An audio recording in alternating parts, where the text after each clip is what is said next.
একটা প্রশাসনিক ব্যর্থতা হয়েছে। সমাজ বিরোধীরা চাইলেই সমাজে অস্থিরতা তৈরি করবে।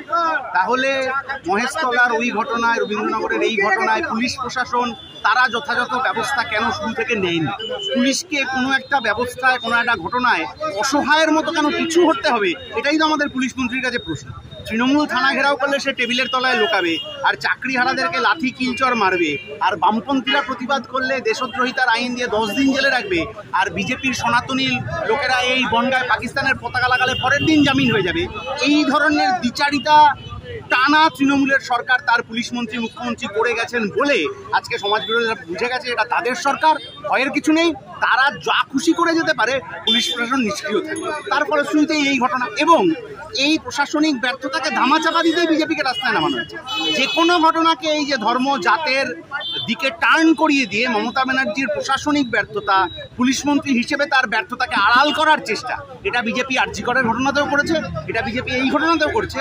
আমরা আশা করছি যে 26-এর নির্বাচন পর্যন্ত এই বাইনারি তৃণমূল বিজেপি টেনে নিয়ে যাওয়ার চেষ্টা করে। যেখানে সাংসদ অভিষেক বন্দ্যোপাধ্যায় প্রধানমন্ত্রীর সাথে নৈশভোজ করছে, অভিষেক বাবু এবং আরো সব বাবু বিবিরা জেলে যাবেন বলে 2023-এর ডিসেম্বরে 3টে তারিখ শুভেন্দু অধিকারী ঘোষণা করেছে। আজকে শুভেন্দু অধিকারী এখানে গলা ফাটাচ্ছেন, আর অভিষেক বন্দ্যোপাধ্যায় প্রধানমন্ত্রীর সাথে নৈশভোজ করছেন। অভিষেক বন্দ্যোপাধ্যায়কে সিবিআই ইডি তো ডাকতেই ভুলে গিয়েছে, আর এখন শুভেন্দু অধিকারীকে আপনি প্রশ্ন করলে এই প্রশ্নের জবাব পাবেন না, উনি এখন লাইন ঘুরিয়ে দিয়েছেন। ফলে কার সাথে কার কোথায় কি ধরনের সেটিং হয়ে আছে সেটা আমরা বুঝতে পারছি, শুভেন্দুবাবু বুঝতে পারছেন কিনা আমরা জানি না। যে শুভেন্দুবাবুর কথা তার দলের নেতারা ভরসা করেন না, বিশ্বাস করেন না, তার প্রতিশ্রুতি পালন করেন না, রাজ্যের মানুষ কি করে 26 সালের ভোটের সময় তার প্রতিশ্রুতি পালন করবেন? আমরা তো অমিত শাহ তো এসে বলেছেন যে আগামী নির্বাচনে শুভেন্দুর প্রতি ভরসা রাখছেন। এসে বলেছেন শুভেন্দুবাবুর প্রতি ভরসা, আর এই অমিত শাহ এসে যাকে যাকে 16 সালে জেলে ভরার কথা বলেছিলেন তার মধ্যে শুভেন্দু অধিকারী ছিলেন। ফলে কখন কে কার রাজনীতিতে সুবিধাজনক জায়গায় চলে যায়, তৃণমূল বিজেপির এই সেটিং, কে কার পয়সা লুটবে, কে কার ক্ষমতায় সাহায্য করবে, এই সেটিংয়ে পশ্চিমবাংলার মানুষ স্থিতিবিরক্ত। তারা একটা সুযোগ খুঁজছেন, সুযোগ পেলেই এই বাইনারির বিরুদ্ধে কথা বলবেন। বিধানসভায় মমতা শুভেন্দুর যে কাজিয়া চলছে সেটা নিয়ে কি বলবেন? রাজ্য বাজেট অধিবেশন চলছে, বাজেট অধিবেশনে কে কোন ধর্মের লোক, কে কোথায় ঘুমায়, কে কার ভোটে জিতে এসছে, এটা বাজেট অধিবেশনের কাজ। বাজেট অধিবেশনে তো কোন শিল্পে কত বিনিয়োগ হবে, কোথায় কত চাকরি হবে, এটা আলোচনা হতে হয়। মুখ্যমন্ত্রী, বিরোধী দলনেতা কেউ বাজেট অধিবেশনে এটা নিয়ে কথা বলেননি, কারণ আরএসএস ওদের শিখিয়ে দিয়েছে 26 সাল অব্দি এই পশ্চিমবাংলায় ধর্মজাতের রাজনীতি করার জন্য।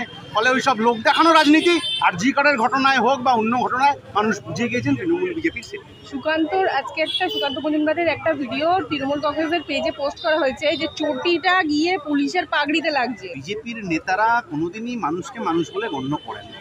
অন্যান্য রাজ্যে বিজেপি নেতাদের কার্যকলাপ আমরা যা সোশ্যাল মিডিয়ায় দেখি, মধ্যপ্রদেশের বিজেপির মন্ত্রী সেনাকর্মীকে সন্ত্রাসবাদীদের বোন বলে যেভাবে অভিহিত করেছেন, বা এই বাংলার বীর শহীদ জন্টু আলী শেখের বাড়িতে যাওয়ার যেভাবে প্রয়োজন বোধ করেননি বিজেপির নেতা, ফলে বোঝা যায় এরা শুধু নিজেদের ক্ষমতা দখল, নিজের পকেট ভরা ছাড়া আর কিছুতে এরা ভরসা করে।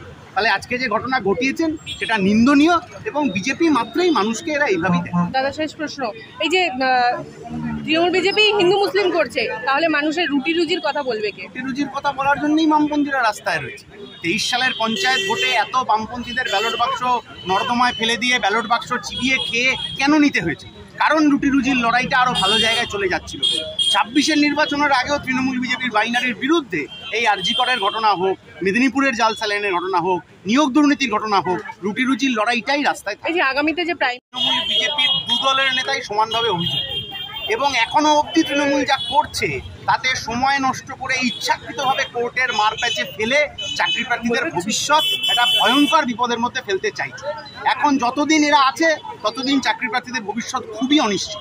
নতুন সরকার যখন হবে তখন অবিলম্বে সব জটিলতা কাটিয়ে স্বচ্ছ নিয়োগের ব্যবস্থা, যেটা খুব সহজে করা যেত, সেটা তৃণমূলের আমলে সম্ভব হবে।